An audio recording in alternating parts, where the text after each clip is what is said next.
అందరికీ నమస్కారం. పండుగలప్పుడు లేదా ఎప్పుడైనా నైవేద్యంగా నివేదించాలనుకున్నప్పుడు అలాగే స్నాక్స్గా కూడా చాలా ఈజీగా చేసుకోగలిగేలా శనగల తాలింపు. శనగల తాలింపుకు కావలసిన పదార్థాలు: శనగలు, ఉప్పు, ఆవాలు, జీలకర్ర, మినప్పప్పు, శనగపప్పు, ఎండుమిర్చి, కరివేపాకు, పచ్చి కొబ్బరి తురుము, ఇంగువ. శనగల తాలింపు ఎలా చేయాలో చూసేద్దాం.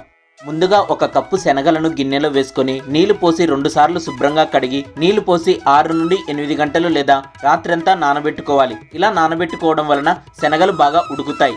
ఇలా నానబెట్టిన శనగలను మరొక్కసారి శుభ్రం చేసుకొని కుక్కర్లో వేసుకొని ఇందులో 2 కప్పుల నీళ్లు పోసి కాస్త ఉప్పు వేసి 4 లేదా 5 విజిల్స్ వచ్చే వరకు ఉడికించాలి. శనగలు ఉడికిన తర్వాత నీటిని వడగట్టి శనగలను ఒక గిన్నెలోకి తీసుకొని పక్కన పెట్టుకోవాలి. ఇప్పుడు స్టవ్ ఆన్ చేసి కడాయి పెట్టి 2 స్పూన్ల నూనె వేసుకోవాలి. నూనె కాస్త వేడెక్కిన తర్వాత 1/2 స్పూన్ ఆవాలు, 1/2 స్పూన్ జీలకర్ర, 1/2 స్పూన్ మినప్పప్పు, 1/2 స్పూన్ శనగపప్పు, 2 కట్ చేసుకున్న ఎండుమిర్చి వేసి వేగనిచ్చి ఇవి కాస్త వేగిన తర్వాత కొద్దిగా కరివేపాకు వేసి వేగనివ్వాలి. ఇందులో 1/2 స్పూన్ పసుపు కూడా వేసుకోవచ్చు. ఇవి వేగిన తర్వాత 3 స్పూన్ల పచ్చి కొబ్బరి తురుము వేసి బాగా కలుపుకొని 1/2 నిమిషం పాటు సన్నని మంటపై వేగనిచ్చి తర్వాత చిటికెడు ఇంగువ వేసి కలుపుకొని ఉడకబెట్టిన శనగలు వేసి కలుపుకొని 1/2 నిమిషం పాటు వేగనిచ్చి స్టవ్ ఆఫ్ చేసుకోవాలి. శనగల తాలింపు రెడీ. ఈ వీడియో మీకు నచ్చితే లైక్, కామెంట్ చేయండి.